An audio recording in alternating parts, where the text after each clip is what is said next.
Hi, this is Robert Polenic, the owner of Brutal Iron Gym. I'm doing some seated cable rows today, and I thought it'd be fun to share 2 tips that help me build my upper back to make sure I can maximize this exercise.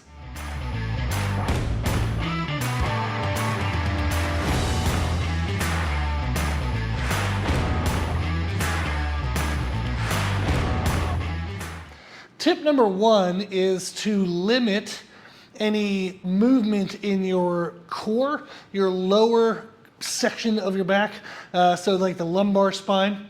It's okay when we're doing rows, and I'll show you here in a second. It's okay when we're doing rows, and it's actually helpful and ideal, and it's a good thing to allow our shoulders, when I'm doing a row, to stretch forward, and then I would squeeze with my mid back to pull my shoulders back. So I would allow my shoulders to come forward, squeeze through my back to pull my shoulders back. So the shoulder joint is going to move forward and backward. What I don't want to move forward and backward is my midsection, my trunk, kind of the area between my rib cage and my hips. I don't want this area to swing forward and backward with my shoulders. I want this to remain nice and stable as my shoulders are moving. The second tip is I want to initiate and control the movement through the muscles in my back. I don't want my arms to take over. So for me, I don't think of what my hands are doing or what the handle is doing in the movement. I just simply think of my mid-back muscles. Are they stretched in the full extension, and are they squeezed in the full contraction? My arm angle, my elbow, actually stays slightly bent when I'm in a full stretch. So that way I can make sure the tension stays in my back as I initiate that contraction, get this stretch, initiate the contraction. I'm really thinking of what my back is doing.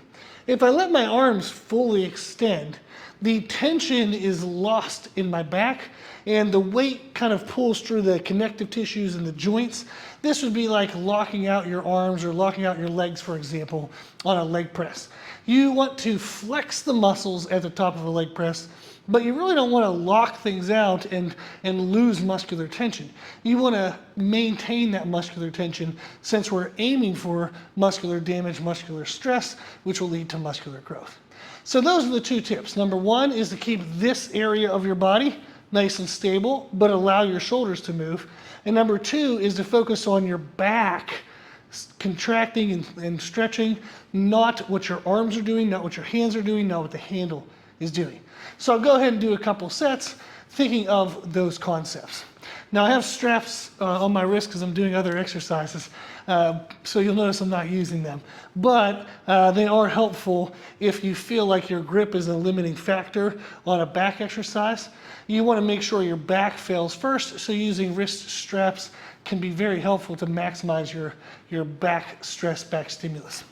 Okay, so I'll grab the handle, and for this variation today, I'm leaning into the movement, and I'm going to try to maintain this position once I accept tension. So I'm going to lean back. Now the tension is on, and my shoulders are stretched forward. I want to squeeze my back, release, squeeze, release, squeeze. So I'm really thinking of my shoulder blades stretching, squeezing, stretching, squeezing, and there, what's initiating the movement is the middle of my back. So you can see my arms stay slightly bent, and I'm really squeezing through that mid-back. Okay.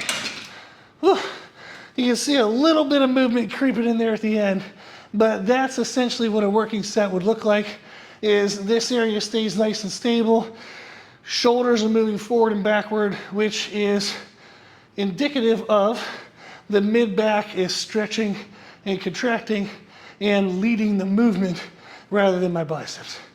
So give those 2 tips a try, and I bet it'll help you better feel and develop your upper back.